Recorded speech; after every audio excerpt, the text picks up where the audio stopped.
Physiologic pH, where pH stands for potential of hydrogen, is a way of quantifying the balance between acids and bases in the body. In fact, the pH depends on the concentration of hydrogen ions, and can be described with this equation. pH equals negative log base 10 of the hydrogen ion concentration. Now, the cells and enzymes in our tissues and organs work best when the concentration of hydrogen ions is 40 times 10 to the minus 9 equivalents per liter, otherwise known as 40 nanoequivalents per liter. Small changes to that number matter a ton, and because it can get annoying working with such tiny numbers, scientists converted this concentration into a logarithmic function and expressed it as pH. In this case, a hydrogen ion concentration of 40 times 10 to the minus 9 equivalents per liter works out to a pH of about 7.4. With this logarithmic function, there are two important aspects to remember. First, as hydrogen concentrations increase, the pH decreases. And this is because of the negative sign in front of the log. Second, since it's a logarithmic function, pH and the hydrogen ion concentration don't have a linear relationship. For example, an increase in pH from 7.4 to 7.6 means a decrease in the hydrogen concentration of 15 nanoequivalents per liter. Taking the same change in pH but going the other way from 7.4 to 7.2 means an increase in the hydrogen concentration of 23 nanoequivalents per liter. This is why the graph of hydrogen ion concentration versus pH has a curve to it, rather than being a straight line. For simplicity's sake, when the body's pH drops below 7.4, it's considered acidemia, and when it goes above 7.4, it's considered alkalemia.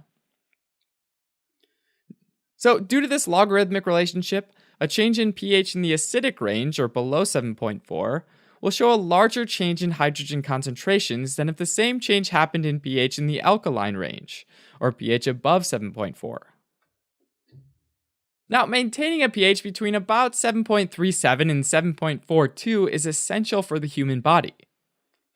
And this is accomplished with buffers. In everyday language, a buffer is something that acts like a protective cushion or shield.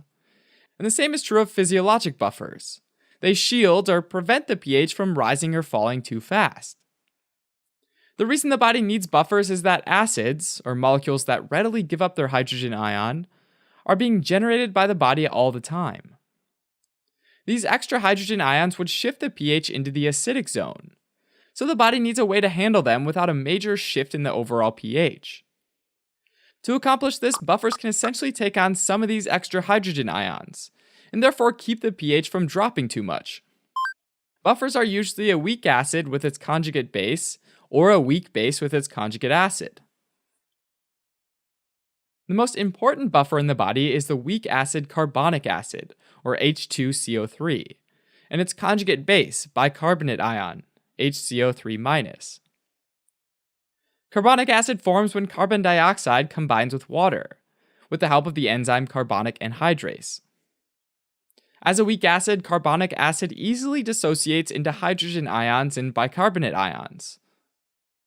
Of course, these reactions are reversible, and can happen in the opposite direction as well. In fact, because carbonic acid is such a weak acid, when hydrogen ion concentrations get low, it'll drop off its hydrogen ion and the equation moves to the right, producing more bicarbonate and a hydrogen ion.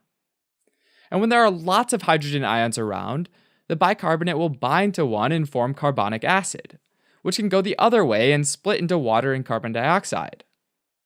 At that point, the extra carbon dioxide can be breathed out through the lungs. Alright, so imagine you've got some extracellular fluid, and it has a normal amount of hydrogen ions in it, which puts it in the normal physiologic pH range. Now we drop some NaOH in, or sodium hydroxide, which is a strong base. That means that in water, it completely dissociates into sodium or Na+ ions and hydroxide or OH- ions. The hydroxide ions bind to hydrogen ions and form water, which makes the fluid more basic, since there's a decrease in hydrogen ions, which increases the pH a lot.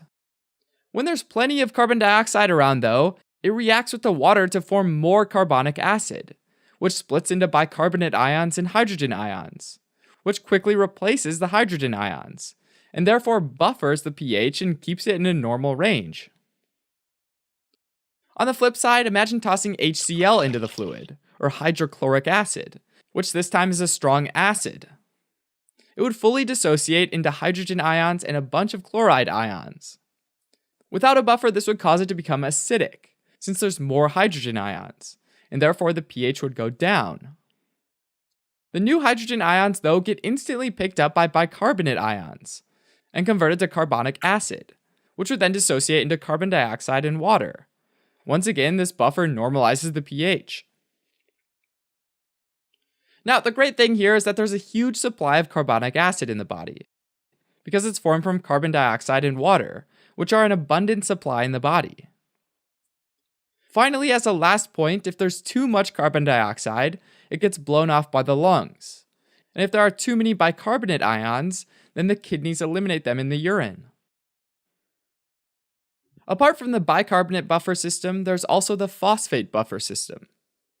This is a mixture of the weak acid dihydrogen phosphate, or H2PO4-, and its conjugate base, monohydrogen phosphate, or HPO4-2-. Dihydrogen phosphate has two hydrogens, and it's always ready to give off one of them and get converted to monohydrogen phosphate, which has a single hydrogen. Now, the extracellular fluid, and especially the plasma, is also full of proteins, like albumin, which serve as another extremely important buffer system. This is because some of the protein's amino acids have exposed carboxyl groups, or COOH, that act as weak acids, meaning that they're ready to release hydrogen ions when the pH starts to rise. At the same time, other amino acids might have exposed NH2, or amine groups, that act as weak bases, meaning that they can bind a hydrogen ion and prevent it from decreasing the pH. In other words, a single protein molecule can function both as an acid as well as a base, depending on the pH it has to deal with. But unlike the bicarbonate buffering system, there are only a limited number of proteins in our plasma, which limits how much they can buffer. Okay, until now we've explored the extracellular fluid, but intracellular pH has to stay balanced as well, and this is the pH inside cells. All cells are full of proteins, and those proteins are the most significant intracellular buffer. An example is hemoglobin inside red blood cells. Hemoglobin can reversibly bind either hydrogen ions, which bind to the protein itself, or oxygen, which binds to the iron of the heme group. And the interesting thing is that when one of these is bound, the other is released. So when red blood cells are in the capillaries of various tissues, the oxygen levels are low and the carbon dioxide levels are high. In this case, carbon dioxide diffuses into red blood cells, where carbonic anhydrase enzyme combines water and carbon dioxide to form carbonic acid, which then dissociates to hydrogen ion and bicarbonate. Because there's so much carbon dioxide around, the reaction continues in the direction of generating more hydrogen ion and bicarbonate. And over time, the buildup of hydrogen ions can cause the pH to fall. To prevent the hydrogen ion concentration from rising too quickly, each deoxygenated hemoglobin binds hydrogen ions. The bicarbonate, on the other hand, moves into the plasma in exchange for chloride ions. This exchange, called the chloride shift, keeps positive and negative charges balanced. Now, once the red blood cell gets into the capillaries of the lungs, there's a low level of carbon dioxide and a high level of oxygen, so the process reverses. Oxygen binds to hemoglobin and hydrogen ions get released. Bicarbonate re-enters the red blood cells and combines with hydrogen ions to form carbonic acid, which dissociates into water and carbon dioxide, and then the carbon dioxide gets breathed out by the lungs. Intracellular fluid also has large amounts of organic phosphates, like adenosine triphosphate, or ATP, and glucose 6-phosphate, which can both serve as intracellular buffers. The phosphate group of these organic molecules can serve as a source or a sink for excess hydrogen ions. Alright, as a quick recap. Between 7.37 and 7.42 is physiologic pH, and the body uses buffering systems to maintain pH within this range. Buffers are pairs of a weak acid and its conjugate base, or a weak base and its conjugate acid, and their physiologic role in our body is to resist pH changes. The most important buffers in the extracellular fluid are bicarbonate, phosphate, and plasma proteins.